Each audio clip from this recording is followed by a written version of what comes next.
hadduu wahsi uu ku dilay oo howlo badan oo ku yaal markaas aad ka wahsanaysid inaad qabatidna aad ka warwareeganaysid waxaa samaysaa rah nool inta soo qabatid sidaas ku cun intaadan ku degdegin cunidda raha waa hadal halqabsi ah waxaana loogu magac daray buug la yiraahdo Eat the Frog cun rahaas buuggaas oo ka hadlaya sidee looga baxaa procrastination wax loo yaqaano ama wahsiga in howlo badan oo markaas ku yaalaan ka warwareeganaysid samayntooda halka uu u keenay marka Eat the Frog cun rahaas raha waxaa loola jeedaa maalintii waxaa jirta howlaha ku yaalo howsha ugu weyn oo ugu muhiimsan ayaa loola jeedaa marka rahaas waxa ugu horeeyo marka aad qabanaysid maalintii markaa soo kacdid ha ahaado marka inaad cuntid rahaas howshaas adag oo soo jiidashada badan aanan lahayn in aad ku hormartid marka hore inaad samaysid bini'aadamka sidiisaba waxa adag markuu qabto wixii kala u fududaanaya momentum ay siinaysaa uu ku sii socdo oo wixii kale uu ku qabto laakiin waxa ugu horeeya haday tahay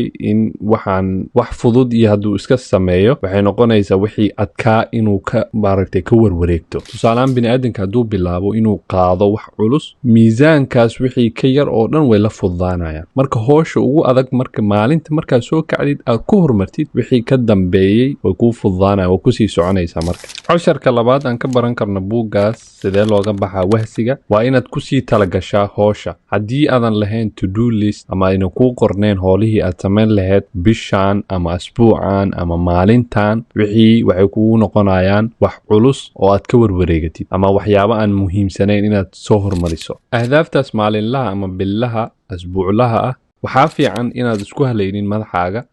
meel warqad ama meel oo screenka sidoo noodka oo kale inaad ku qoratid howlaha markaas ku yaalo to do listiga sidoo kale waxaad samayn kartaa howlba markaa kor timaadid inaad maaragtay kala qaybisid oo wax yaroo la gaari karo ahdaaf yaroo la gaari karo aad ka soo saartid waxay dhahaan maroodi see lagu cuni karaa maroodi waxaa lagu cuni karaa in gabal loo goosto casharka kale aan ka baranayna wuxuu leeyahay isticmaal habka la yiraahdo 80% in 20% intaad samaysid ay ka imaanayso natiijada 80% oo loola jeedo howlaha ugu muhiimsan oo aanan badnayn ayaa waxaa ka imaanayso natiijada ugu badan oo hadafka ku sii wadayso maadaama ay muhiim yihiin 20% howsha aad qabanayso howl muhiim ay ahayd waxaa ka imaanayso natiijo ah 80% oona ku sii kaxaynayso hadafkii aad lahayd casharka kale aan ka baranayna wuxuu leeyahay qaabka loo kala habeeyo howlaha muhiimsan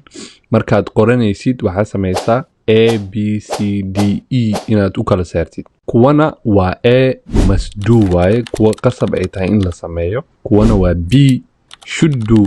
waa inaad samaysaa kuwana waa C waaye nice to do in la sameeyo waa iska fiican tahay kuwana waa delegate waa qof kale loo dhiibi karaa inuu sameeyo kuwana waa E waaye eliminate ina meesha ka saartid looma baahna waxa jirta qoraaga uu soo qaatay uu yiri waxa ugu weyn ee waqtiga ku dhumin kartid waxa waaye inaad si fiican oo wanaagsan u qabatid wax loo baahnaa marka horeba inaadan sameeynin marka inaad kala saarto kala muhiimadda ay kala leeyihiin aad ku kala qorto waxay ka caawinaysaa waxaana loo baahnayn inaad samaysidba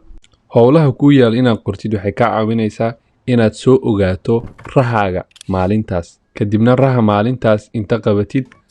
waxa ugu horeeya aad samaynaysid bay tahay inaad cuntid taas waxay ka caawin doontaa maalintaada si fudud inaad ku dhamaysatid adigoo wahsi iyo culays badan aanan ku saarnayn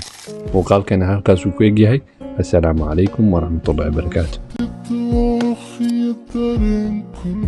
انت يا ذا حديتي يا